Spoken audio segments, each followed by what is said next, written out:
Hey, Olive, Orlo, and Frank. Grandpop sitting here in the living room in Jack's Beach with the Children's Book of Heroes.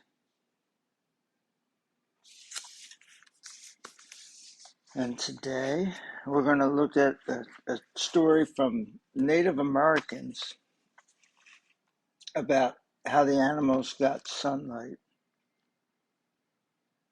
And here's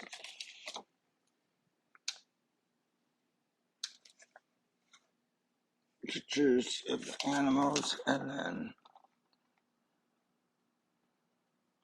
I guess that's a beaver or something. He's all white. Well, no, he's not really all white. He's just pale. I guess it's a possum, and he's shading his eyes.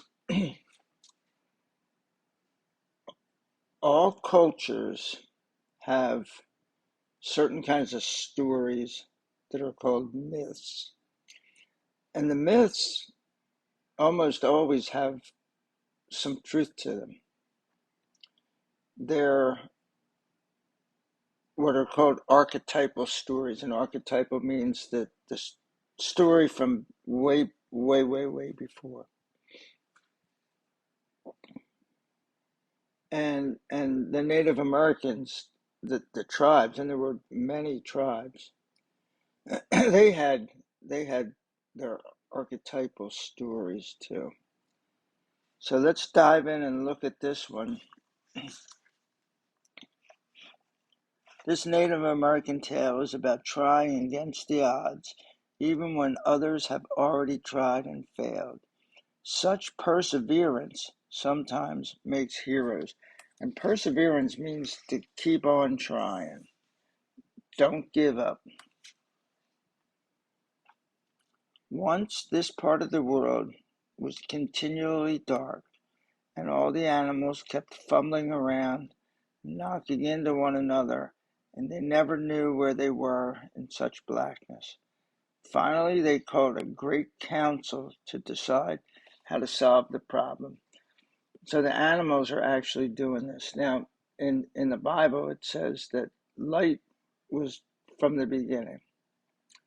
So when you get to these archetypal stories, they're gonna have like, hey, light's here, but probably wasn't always here. How was it created? So they're answering those same questions, and some of that story is passed down from. I mean, originally there were only two people on the earth, and then in the Bible, anyway, there were a bunch of people, and then God wiped out all but eight. So the eight, well, Noah stayed right there, but Shem, Ham, and Japheth moved. Their their tribes moved eventually to populate the earth. So some of these are remembrance of stories that have been passed down from generation to generation to generation for thousands of years. And when you ever play that game of, um, I think it's called telephone, where you have, say, 10 people in a row, and you whisper something to the first person, and then they whisper to the second person.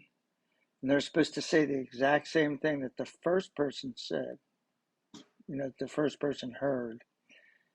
By the time it gets to the 10th person, it's never anything like what it originally was. Well, this is very similar because a lot of these cultures didn't even have writing for a long, long time. So they passed this down from generation to generation. What we need is light, the owl said. The owl presided over the meeting because he could see better in the dark than the other animals, and owls are nocturnal creatures. They're out at night. That's right, we need light, everyone cried. But where do we get it? It's not an easy thing, the owl warned. They say there is light on the other side of the world, but that's a long way away. The journey will be dangerous. Whoever goes may well never come back. Then who should go? Everyone cried at once. Who will risk the journey? There was a long silence. All the birds and beasts shuddered in the blackness. So they're all there in the dark. And most of them can't see anything. And they've always been in the dark. And now we're going to find out what that animal is. At last they heard a lowly voice. I'll try, the possum offered. I have a long, bushy tail.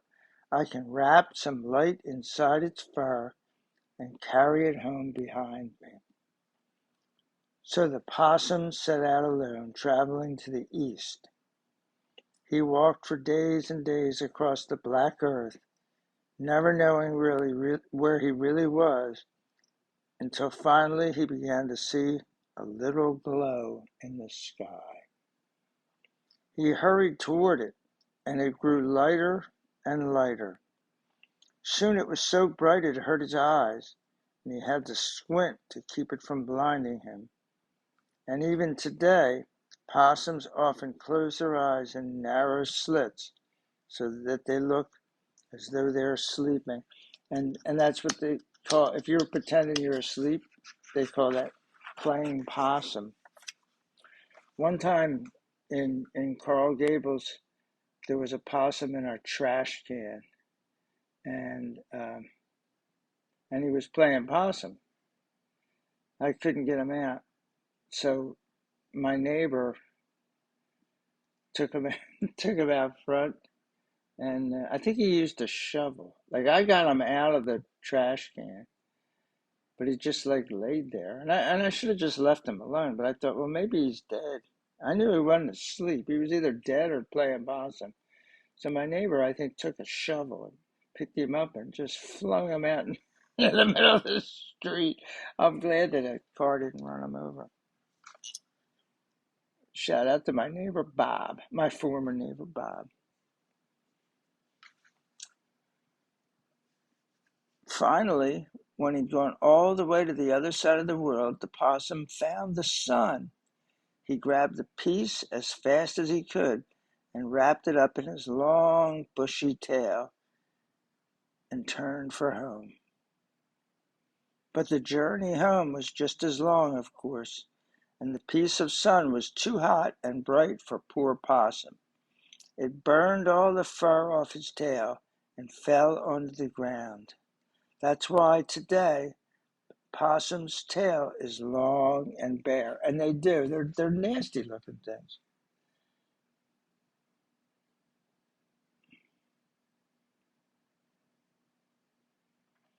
Possum tried and failed. All the animals cried when he came home in darkness. Now we'll never have any light. And here they are, written on Possum. And now here's the next guy that's going to go. Might as well show you. That guy's gone. I'll try now, offered the vulture. Maybe this journey calls for someone with wings. So the vulture flew east, and finally he came to the sun. He dived and snatched a piece of it in his claws. Possum tried to carry the sun with his tail and dropped it, he told himself. I'll try carrying it on my head. Probably a pretty stupid idea. Like, hey, there's this really hot, bright thing, and I'm going to put it on my head so it'll burn my head and be real close to my eyes. But you know what? Vultures aren't known for their intelligence. Remember, you learned that here at Storytime with Grandpa. Vulture set the piece of sun on his head and turned for home, but the sun was so hot that before long it had burned away all the feathers on his crown. And the crown is like the top top of his head. He grew dizzy and lost his way and began wandering around and around until the piece of sun tumbled to the ground. That is why today a vulture's head is bald, and you'll still see him drifting in circles high overhead. So this is another thing. They're not just telling you how the animals got light, and it's everybody got the light, but the animals were the ones that actually went out and got the light. But it's also describing why certain animals have bizarre characteristics.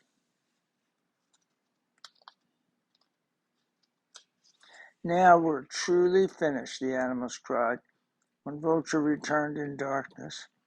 Possum and Vulture tried it as best they could, but it wasn't enough. Maybe we need to try one more time. A tiny voice rose from the weeds. Oh, I should have done it this way, a tiny voice. Maybe we need to try one more time. A tiny voice rose from the weeds. I'll go this time. Who was that? The animals asked. Who said that? It's me, Old Lady Spider.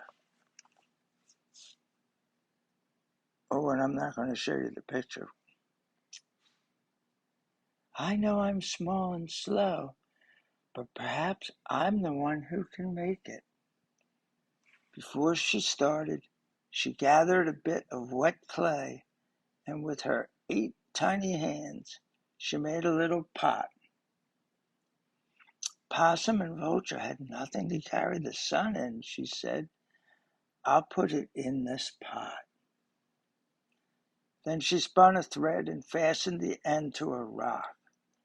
The sun's bright light hurt Possum's eyes, and its heat made Vulture so dizzy he lost his way, she said.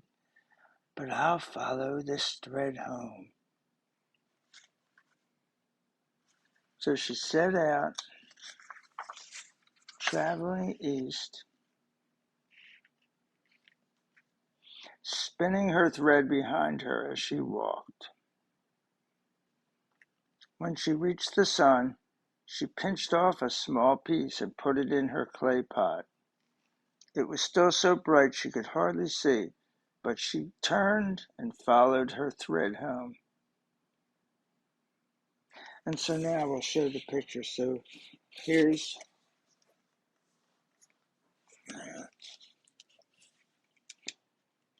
let's see, there's the spider. And then here's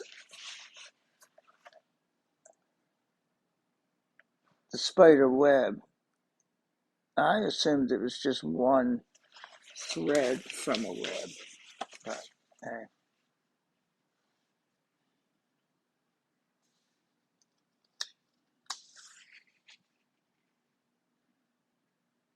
She came walking out of the east, all aglow, looking like the sun itself. And even today, when Old Lady Spider spins her web, it looks like the rays of the rising sun. So that's why they're doing that. It looks like the rays of the rising sun.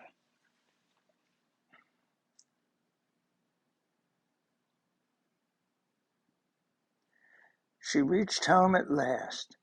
All the animals could see for the first time.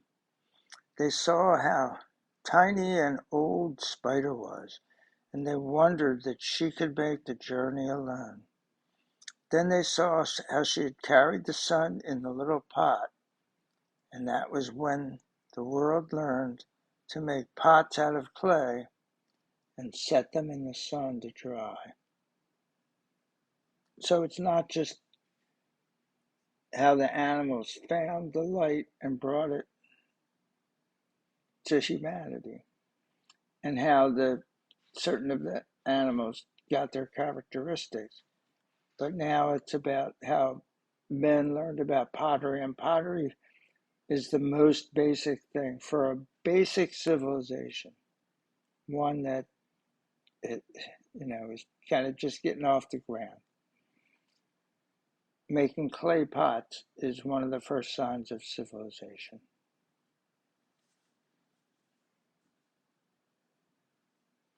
But old lady Spider had had enough of being so close to the sun.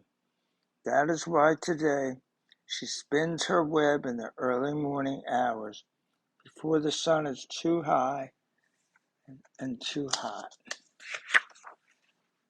And that's the end. And they actually